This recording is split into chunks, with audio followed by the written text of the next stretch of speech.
కాళేశ్వరం ప్రాజెక్టుపై నీటిపారుదల శాఖ మంత్రి ఉత్తమ్ కుమార్ రెడ్డి సమీక్ష నిర్వహిస్తున్నారు. సచివాలయంలో జరుగుతున్న ఈ సమావేశంలో మేడిగడ్డ పిల్లర్ల అంశంపై ఉన్నతాధికారులతో చర్చిస్తున్నారు.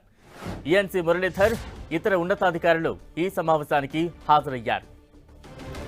తాజా అప్డేట్స్ అందించేందుకు మా ప్రతినిధి ప్రతాప్ సిద్ధంగా ఉన్నారు. ప్రతాప్, కాళేశ్వరం ప్రాజెక్టులోని లోటుపాట్లపైన ప్రభుత్వం దృష్టి పెట్టిందని చెప్పుకోవచ్చు. ఇప్పటికే మేడిగడ్డకు సంబంధించిన పిల్లలు కుంగడం కానీ అన్నారం బ్యారేజ్ లో బుంగలు ఏర్పడడం ఈ అంశానికి సంబంధించి ప్రభుత్వం ఇక్కడ జరిగింది ఫెయిల్యూర్ అనే అంశానికి సంబంధించి పూర్తిగా ఆరా తీయడం మొదలుపెట్టింది. ఇప్పటికే 2 సార్లు రివ్యూ చేసిన ఇరిగేషన్ మంత్రి ఉత్తమ్ కుమార్ రెడ్డి తాజాగా ఈ అంశానికి సంబంధించి మరోసారి కూడా రివ్యూ చేసిన పరిస్థితి. ప్రధానంగా ముఖ్యంగా ఇటీవల కాలంలో మేడిగడ్డకు సంబంధించిన పిల్లలు కుంగినాయో ఆ పిల్లలు కుంగిన వాటిని గతంలో అయితే కుంగిన నేపథ్యంలో ఎల్ఎన్టీ సంస్థ దాన్ని తిరిగి నిర్మిస్తామని గతంలో చెప్పి, కానీ తాజాగా చూసినట్లయితే మళ్ళీ ఆ పిల్లలు ఏవైతే కుంగినాయో ఆ ప్రాజెక్టుకు సంబంధించిన అంశం తమ పరిధిలో కాదు, మేము మళ్ళీ ప్రభుత్వం కనుక నిధులు ఇస్తేనే పనులు చేపడతామంటూ కూడా తాజాగా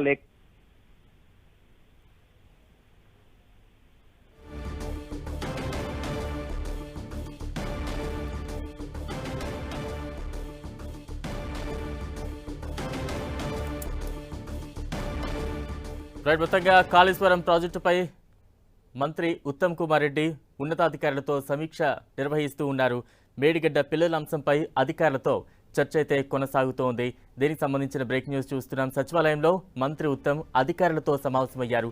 మేడిగడ్డ పిల్లల అంశంపై ఈఎన్సీ మురళీధరన్ అలానే ఇతర ఉన్నతాధికారులు చర్చిస్తూ ఉన్నారు మంత్రి ఉత్తమ్ కుమార్ రెడ్డి.